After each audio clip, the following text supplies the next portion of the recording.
What's up, guys? It is Chris back for Watch Chris. Today we're taking a look at a very interesting dive watch from Venezianico. Venezianico were actually in New York for Wind Up 2023. I got to meet the team, I went to see their watches, and while I was there, I got to see their Aventurine dial diver.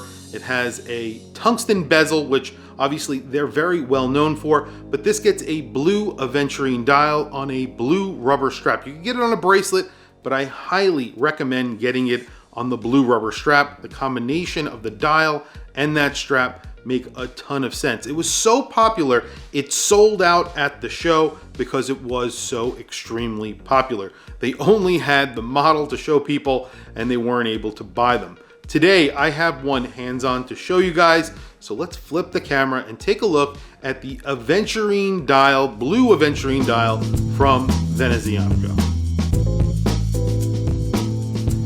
So you can see why this was very popular at the Wind Up Watch Fair here in New York in 2023. It sold out for a very good reason. This is a blue watch, but it doesn't scream blue. So even the strap in certain lights will come off as black.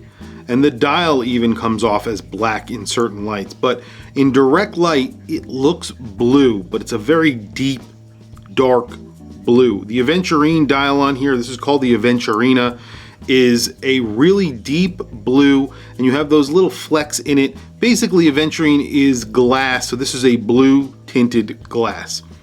And then you have a blue chapter ring. That's not made out of Aventurine. However, the indices are sitting on the top of that chapter ring, and they sort of float above the dial. When you look at it very closely, those indices float above the dial, and it's Aventurine, so very, very cool.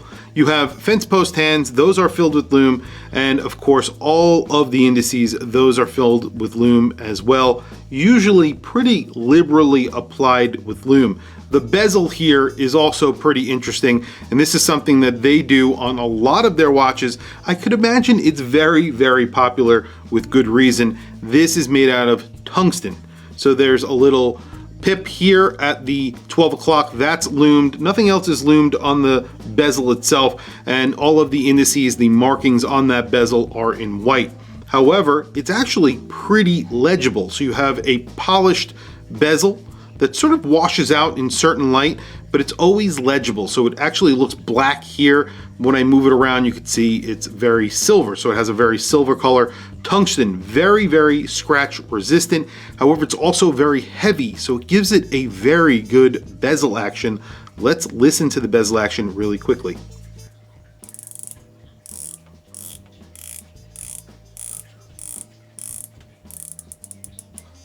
Really tight bezel action. It sounds really good as well.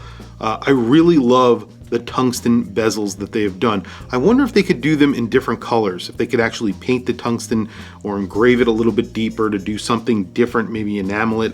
I have no idea. That would be really cool maybe in the future if they do something like that. I'm not sure if it's even possible, but it would be pretty cool to see that. The dial, other than of course being Aventurine, you have the logo, which is applied, and I really do like their logo. It's just a cross, it says Venezianico. Then it says Neride, that's the name of this watch, and then Aventurina below that. You have the date, there's a little surround around the date, that takes the place of the 3 o'clock position.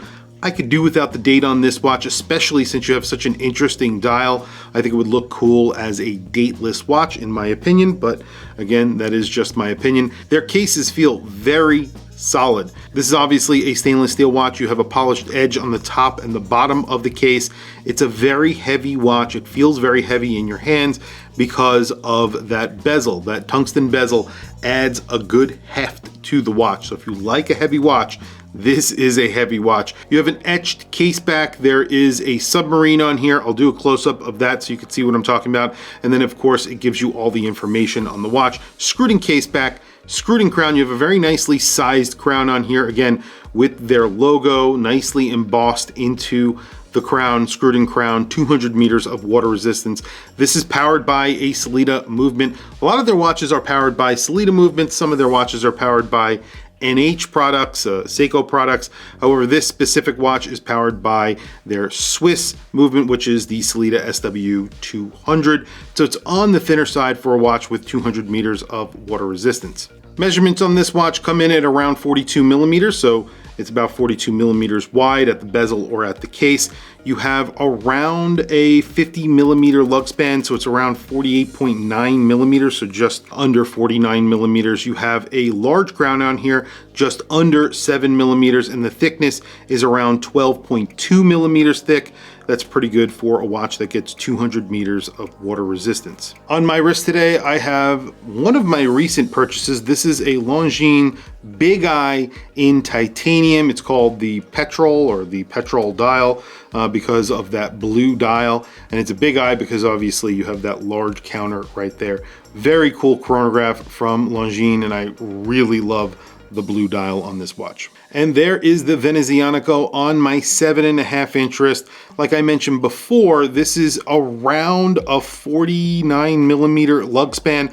However, with this blue rubber strap, that rubber strap comes in at around 55 millimeters for the lug to lug. So yeah, I would probably recommend this for a wrist around my size, maybe a little bit smaller, definitely bigger. However, with this specific strap, it's going to be hard for very small wrists, especially since this is a 42 millimeter watch. It is thin, as you can see, 12 millimeters thick, or just about 12 millimeters thick, with 200 meters of water resistance. That is great, but of course, this does protrude a lot. It actually wears a little bit smaller on the bracelet. Here's the bracelet for your reference. It's a really nice bracelet, and I think it's only $85 extra. I would definitely recommend getting the bracelet. It's an Italian-made rubber strap, and you also get a really nice custom buckle. Again, I'll do a close-up of that so you can see what I'm talking about. Very nice buckle on this watch. The strap is really nice as well. Just a very interesting design, feels really nice, very well made. The price on this watch comes in at around $950, I want to say, on the strap, and it's $85 extra for the bracelet. I definitely would recommend getting both.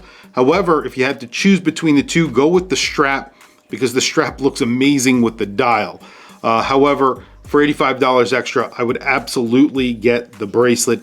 It's definitely worth it just to have the option to change it out. And it gets quick release, so it's very easy to change out as well. Very good looking watch with a lot going into it. So that Aventurine dial, and of course the tungsten bezel, Sellita SW200, 200 meters of water resistance. It's thin, it's good looking, it's blue, but it's not in your face blue. Overall, I really like the design of this watch. I like what Venezianico are doing. The quality of their watches keep on improving, and this is just a really nicely made watch, very solid feeling watch on your wrist for what I think is a pretty decent price for what you're getting. There you have it. Venezianico do a pretty good job with lume, very liberally applied to those applied indices, and of course those fence post hands. There's a little bit of lume on the second hand. It's just a little triangle of lume towards the center of the hand, which is kind of an interesting placement. It looks good, and it obviously works really well because you can see your watch is working in the dark. Very liberally applied, as I mentioned, so it does last a pretty good long time. Very good lume for this watch. Well, there you go. Venezianico continue to impress. They're making some very solid dive watches, and a lot of that has to do with the bezel. The bezel, made out of tungsten, is very heavy, very solid, giving you some really satisfying bezel action. They're adding in a lot of interesting dials, really nice straps, and really great bracelets. So they're definitely moving in the right direction. They keep on improving with each iteration of these watches. This is a very interesting combination. That Aventurine dial on a diver with the blue strap, it just hits on all cylinders. Tell me what you guys think down in the comments below. I want to hear from you guys. What do you think of this watch? What do you think of the Aventurine dial? What do you think of Venezianico? Anyway, guys, thank you for logging on. I'll catch you guys in the next video.